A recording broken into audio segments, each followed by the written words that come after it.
Danas pravimo sočne pileće uštipke, jednostavan i brz recept koji ćete obožavati.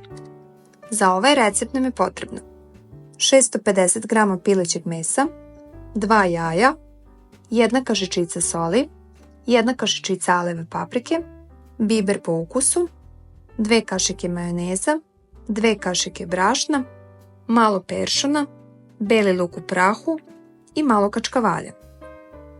Prvo pileće meso isečemo na sitne kockice i prebacimo u činiju. Dodajemo 2 jaja i 1 kašičicu soli, pa dobro pomešamo.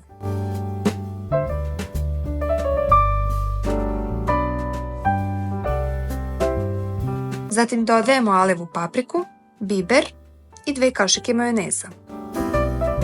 Ponovo pomešamo da se svi sastojci lepo sjedine. Sada dodajemo 2 kašike brašna, peršun i malo belog luka u prahu. Sve dobro sjedinimo i na kraju dodajemo narendani kačkavalj.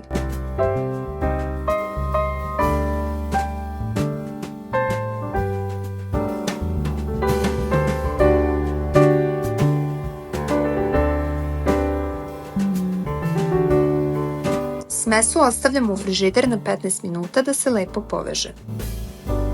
Nakon toga vadimo smesu kašikom, pržimo u tiganju na srednjoj temperaturi na malo ulja dok ne dobije zlatnu smeđu boju sa obe strane. I to je to. Preukusni pileći uštipci su gotovi. Kao prilog ja sam koristila pečeni krompir koji se savršeno slaže sa ovim hrskavim zalogajima. Ne zaboravite da ostavite komentar i javite kako vam se dopao recept. Hvala što ste gledali i vidimo se u sljedećem receptu. Prijatno!